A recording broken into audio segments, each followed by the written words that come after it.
Hey everyone!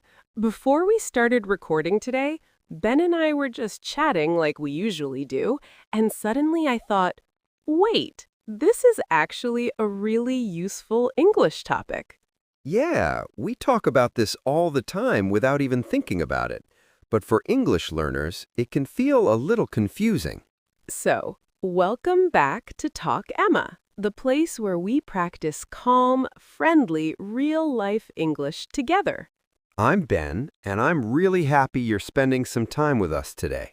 And I'm Lily. Whether you're listening while relaxing, walking, or studying, we're glad you're here. On this podcast, we focus on English you can actually use in daily life, not difficult or fast English. We speak slowly, clearly, and naturally so you can listen comfortably and learn with confidence. And if you enjoy learning with us, don't forget to like this episode and subscribe to the channel. Your support really helps us continue making these lessons. Thank you so much. All right, Lily, what are we talking about today? Today's topic is something very simple, but also very important: how to talk about your country in English. Let's start with one of the most common questions you will hear in English. Yes, this question comes up when you meet someone new, travel, or even talk online. That question is, where are you from? I'll answer first. I'm from Canada. That's already a perfect answer. It's clear, polite, and natural.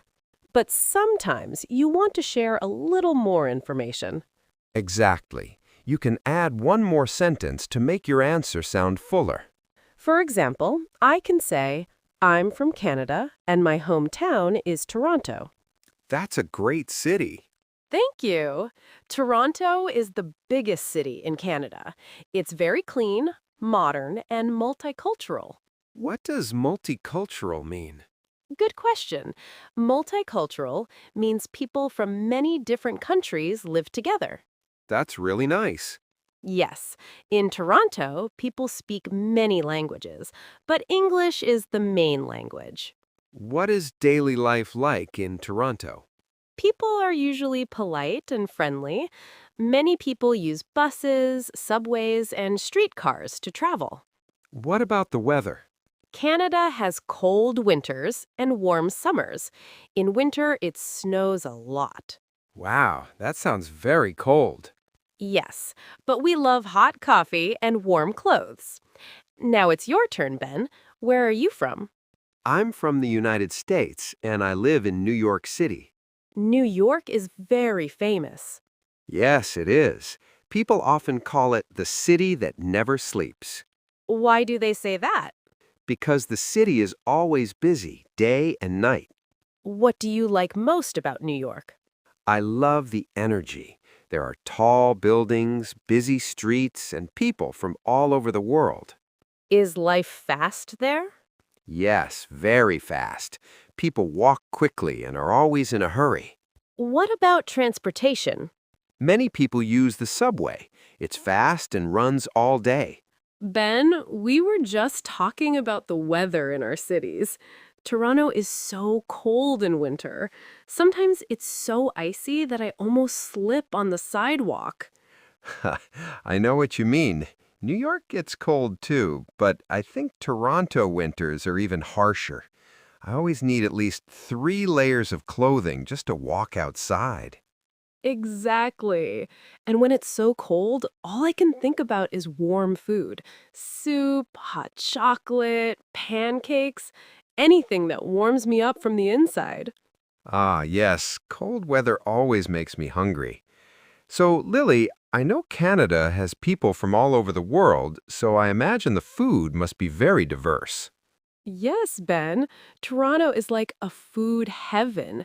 You can find Italian pasta, Japanese sushi, Indian curry, Chinese noodles, literally food from almost every country. But we also have some traditional Canadian dishes that are very famous. Like what? The most famous one is poutine. Ah, yes, poutine. That's French fries with cheese and gravy, right? Exactly. It's so comforting, especially in winter. The fries are warm, the cheese melts, and the gravy is rich and delicious. I think I would eat that every day if I could. Me too. Another classic Canadian food is maple syrup, usually with pancakes or waffles. It's very sweet, and the taste is amazing. Oh, I love maple syrup. I tried it once with pancakes and it was so good. Do you eat it every morning? Not every morning, but sometimes on weekends when I want a special breakfast. Maple syrup is like a little taste of happiness. Now, tell us about New York food, Ben. I know your city is very famous for its food. Yes, New York is incredible. Pizza is probably the most famous. You can find pizza on almost every corner. And not just any pizza. New York pizza is thin, cheesy, and foldable, perfect to eat on the go. I've seen pictures. People actually fold the pizza in half and eat it like a sandwich, right? Exactly. And that's not all. We also love hot dogs, burgers, and bagels. You can find street vendors selling these foods all day long. Do people eat street food every day? Many people do. Street food is quick, cheap, and delicious. It's like tasting a little bit of everything in the city. I sometimes get a hot dog for lunch and a pretzel for a snack. Wow, that's fun. I wish Toronto had as much street food as New York. You have poutine, though. Yes, that's true. And what about famous places? Toronto has so many famous places I love visiting. Toronto has the CN Tower, which is one of the tallest towers in the world. Wow, how tall is it? It's about 553 meters. You can go to the top and see the whole city. The view is amazing, especially at sunset. That must be beautiful. Do people go up there for fun? Yes! Tourists love it, and even locals sometimes go. There's also a glass floor, which is a little scary, but so exciting. Ha, I think I'd be nervous standing on glass that high. It's a little scary, but totally worth it. Another famous place is Toronto Islands. You can take a ferry and enjoy the lake, parks, and beaches. It's very peaceful. Sounds like a perfect escape from the busy city. Exactly. And don't forget Ripley's Aquarium. It has amazing sea animals. Kids and adults both love it. Okay, Ben, tell us about New York. Sure. The most famous place in New York is Times Square. It's very busy, very bright, and full of lights, billboards, and people all day and night. I've seen pictures. It looks so exciting. Yes, it never sleeps. There are street performers, shops, and huge screens everywhere. Tourists love it. What else is famous in New York? Of course, Statue of Liberty. It's a symbol of freedom, and many people take a ferry to see it up close. That's amazing. Can you go inside the statue? Yes, you can go up to the crown if you book in advance. The view from there is incredible. I would love to visit that someday. And we also have Central Park. It's a huge park in the middle of the city. People go there to walk, jog, picnic, or just relax. Wow, that sounds peaceful compared to the busy streets. Exactly. Central Park is like a green escape in the middle of all the tall buildings.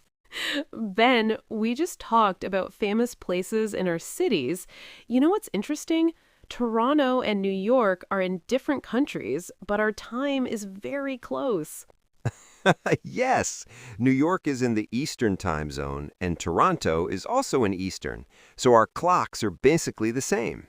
Exactly. It's so easy to call you because there's no big time difference. Yes, that makes chatting and planning our podcast very simple. But, the world is so big. If we talk to friends in other countries, time differences become tricky. Right. For example, when it's 9 a.m. in New York, it's 2 p.m. in London. And in Tokyo, it's 10 p.m. That's a big difference. Yes, that's why people in international business always check the time zone before calling someone. Ben, I remember one time I tried to call my friend in India early in the morning. Oh no, what happened? It was 2 a.m. in India, and my friend was sleeping. I've done the same. I called my cousin in Australia in the middle of the night. They were very surprised. Time differences can be confusing, but also kind of funny sometimes. Let's talk about something everyone uses every day. Money. Ah, yes.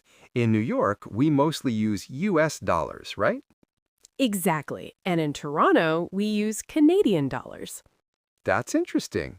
Even though our countries are close, the money looks very different. Yes, in Canada, we have coins and paper bills. Ben, we've talked about money, daily life, and even famous places. Now I think it's time to talk about well-known people in our countries. Oh, yes, that's always interesting. People love learning about famous Canadians and Americans. Exactly. Let's start with Canada. I'll tell you about a few people Canadians are proud of. First, there's Justin Bieber. He's a famous singer from Ontario, just like me. Oh, yes, I know him. He's very popular all over the world. Yes, and Canadians are proud of him because he started very young and became an international star. Interesting. Who else? Another famous Canadian is Ryan Reynolds. He's an actor, known for the movie Deadpool. He's very funny and talented. I like him. I think many people know him in the United States, too. Canada has many talented people in music, movies, and sports. Hockey players like Wayne Gretzky are also very famous. Okay, Lily, now it's my turn. In the United States, we have a lot of famous people, too. I know. Who should we start with? Let's start with actors. Tom Hanks is very famous. He has acted in many movies like Forrest Gump and Toy Story. I love Tom Hanks. He's a great actor. Yes, and then there's Beyoncé, a singer and performer. She's very popular for her music, dancing, and amazing shows. Of course, I know Beyoncé songs. Wow, Ben, we talked so much today. Weather, food, famous places, and time differences. Haha, yes. And we also talked about things everyone uses daily, like money. And don't forget famous people from our countries, singers, actors, and athletes. So many interesting things all in one episode. Yes. And now comes the most important part of our podcast, the vocabularies. We're going to learn some useful words we use today. Are you ready? Haha, of course. Let's begin. So, the first word is climate. It means the usual weather in a place over time. Repeat after me. Climate. Climate. For example, Toronto has a cold climate in winter. Or, I like living in a city with a warm climate.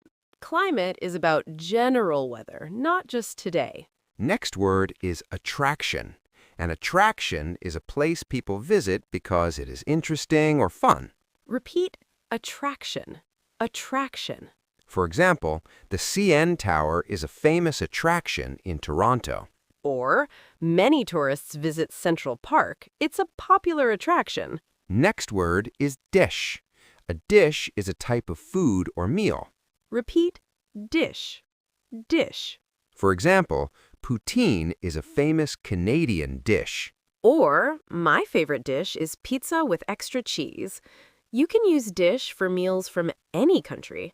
Next word is schedule. A schedule is a plan of activities at certain times. For example, my daily schedule includes work, lunch, and exercise. Or, I check my schedule before making any plans. You can use it for school, work, or personal life. And our last word is famous. Famous means well-known or popular. Famous. Famous. For example, Justin Bieber is a famous singer from Canada. Or, the Statue of Liberty is famous all over the world. Famous can be for people, places, or things. So, today we learned some very useful words like climate, attraction, dish, schedule, and famous. These words are very common when talking about daily life, cities, and culture. Try using them when you talk about your city, food, or favorite people. Yes, and don't forget to follow your schedule every day. Wow, Ben, we covered so many interesting things today. Weather, food, famous places, time differences, daily items like money, and even well-known people. Yes, it was so much fun sharing all of this with our friends. I hope everyone learned something new today. Remember, you can use our new words, climate, attraction, dish, schedule, and famous when you talk about your own city, food, or favorite people. And don't forget to explore the world around you, even if it's just learning about new places or famous people online. Now it's time for our question of the day. If you could visit one famous place in the world, where would you go and why? Write your answer in the comments. We'd love to read them and hear about your dream destinations. Thanks for listening to Talk, Emma. Bye-bye and see you next time.